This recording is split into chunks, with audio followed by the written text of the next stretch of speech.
I've been hiding since I've been a kid. I've been withdrawing since I've been a kid. From the world, from people, from places, from things. I've always had this duality to my nature as a human being. One being, I want to be connected with people. I want to know people. I want to be close with people. I want to be around people. And at the same time, having the exact opposite. I want to be away from people. I want to isolate. I want to be on my own. I want to do my own thing. It's wild that there's this duality in me of personage because I don't get drained by social situations at all. Zero drainage. Love it. Love being around people, talking to people, meet new people. Do it all the time.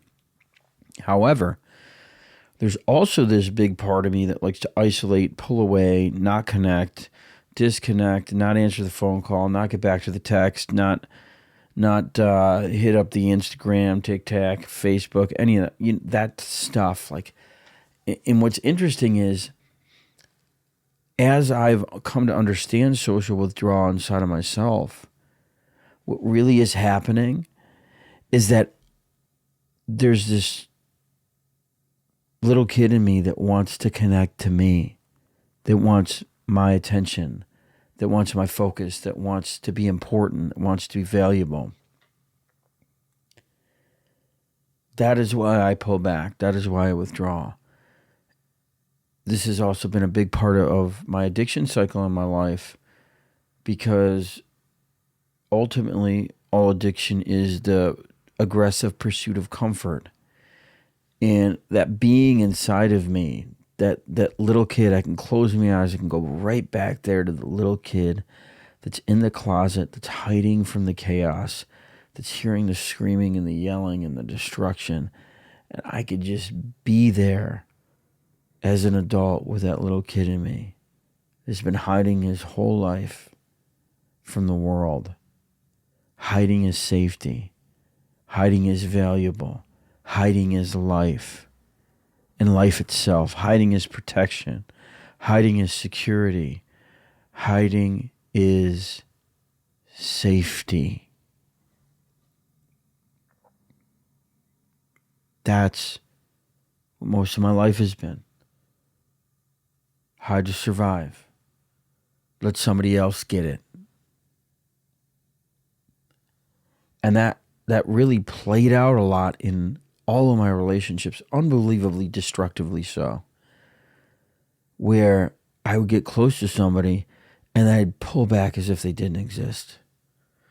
And I'm embarrassed to admit that. I got a lot of relationships in my life that I walked away from simply because of that reason. Because I'm this isolated person and I hadn't figured it out yet. And sometimes still at 41, I want to pull back. I think it's interesting how still at 41, I want to pull back. I want to isolate. I want to be alone at times. Except now the difference is that what that means is I want to connect. That's what it means. I want to connect with me. And I have to make space for that in my life. I can't stay in the isolation, but I can try to discover what's missing.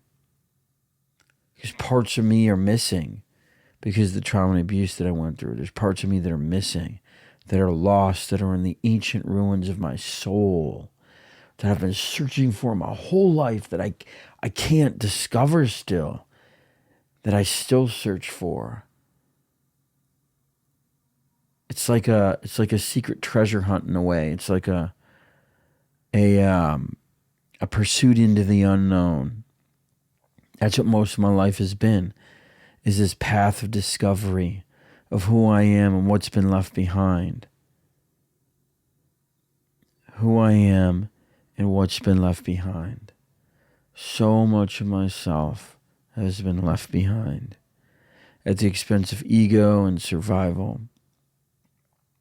And I watch myself now in my isolation from social situations and from being around people is pretty non-existent these days because I've developed such a good relationship with myself and others.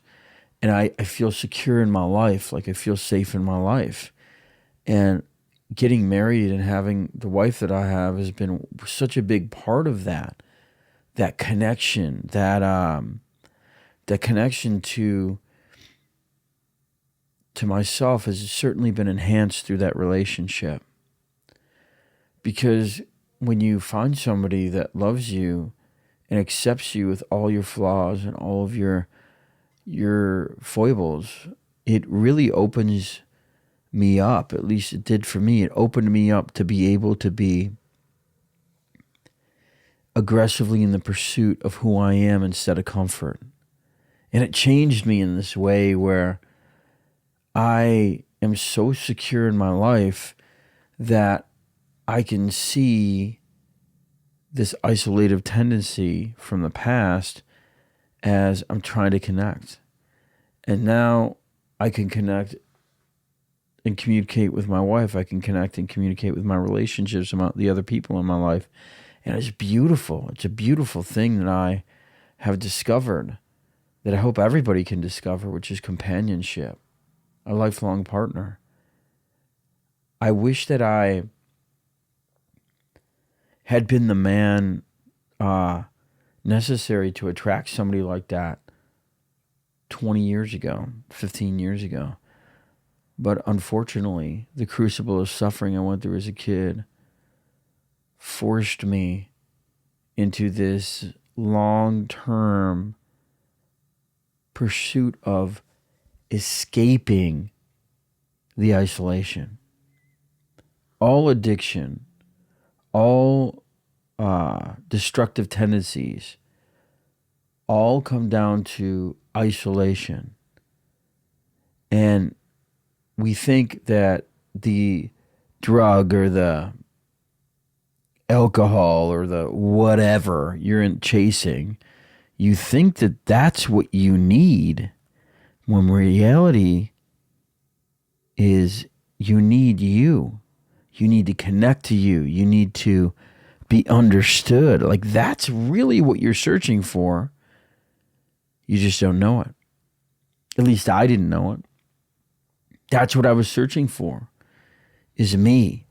And I found it in all the wrong places, because I isolated from the world for such a long time, and isolated from myself and disassociated from who I was, that I didn't know how to connect in a way where I could be heard and feel safe.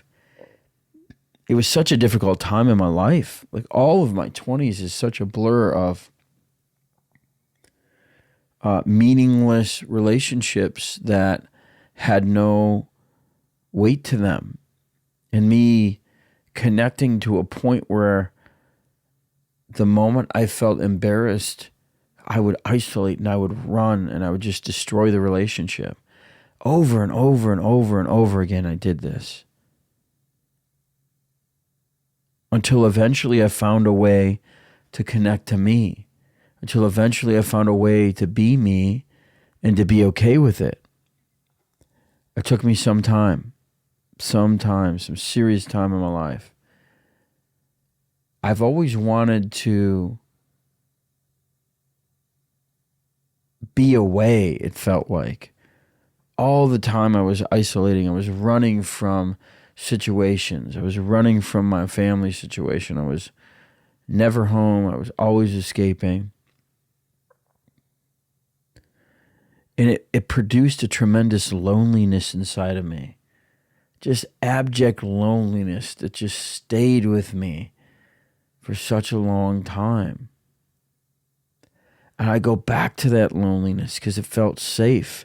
I go back to the isolation because it felt safe, like I was just far out of reach, that nobody could see me for who I was. This is a very sad and depressing time in my life. All my 20s, chasing the wind, trying to find anything that would heal this unbelievable amount of wounds I had in my life. Trying to find anything that would give me some semblance of feeling safe or good or acceptable. The isolation has this way of warping reality. It's like it makes it so that my brain would then begin to produce reasons why relationships won't work long before they even came close to not working. Examples of that would be like, they don't really want to get to know you. They're just trying to use you. Or they don't really care about you. Like these types of ideas really would isolate me from people. And it's not even that it's more of a feeling I've come to understand. It wasn't even that it was like the statement in my mind that was happening. It was more like this feeling of I'll never be understood. And those phrases encapsulate that feeling. I'll never be accepted. I'll never be known. I'll never be important. I'll never be good enough. All of those things really is the semblance of my isolation and my loneliness. It really came down to what I believed about me. And sadly, what I believed about me was extremely detrimental to connecting to human beings. You know, in the DSM-5, it said that I have disorganized attachment style, which is like, you know, the likelihood of having successful relationships is like negative -1 billion or something like that. At least that's what all the words say. You know, there's a lot of words in those books and a lot of words in the DSM-5. And in my opinion, a lot of diagnoses are portrayed in this way where it's something you're going to be for your entire life instead of the identification of something to remove from your life through connection with other human beings and communicating and then conquering whatever is inside of you. Most people, unfortunately, are put in positions where it's like, oh, hey, this is going to be you for the rest of your life. I'm here to tell you that it's not. It is not going to be you for the rest of your life. I am the opposite of that. I see these indicators more as opportunities to discover how do I connect in a way where this no longer is a part of my life. And I'm proud to say that out of all the 10 personality disorders I've been diagnosed with, I don't operate in any of them anymore because I simply was trying to use dysfunction to connect to people instead of being a functional human being to connect to people. To become a functional human being, however, you have to put yourself in positions where you're never going to be judged, criticized, or shamed in a group setting. You heal so much faster in groups. It's crazy how fast you can heal in groups if you're willing to actually be honest and get vulnerable and be yourself and take the mask off. Most of humanity spends their life wearing a mask, playing pretend, doing everything they can to be something they're not because they're so afraid to be seen as who they are. You're worth it. You're important. You're valuable to the world. And being all these other things that everyone else wants you to be is not important. You don't have to isolate in yourself anymore. You don't have to be afraid to be you. You don't have to run away from yourself. Be in the pursuit of who you are. You only get one shot at this life. You don't have to isolate. What you're really trying to do through isolation is find your community. You just haven't discovered that yet.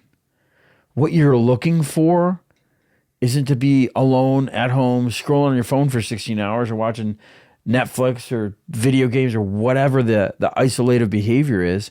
What you're really looking for is community. You just haven't discovered that yet.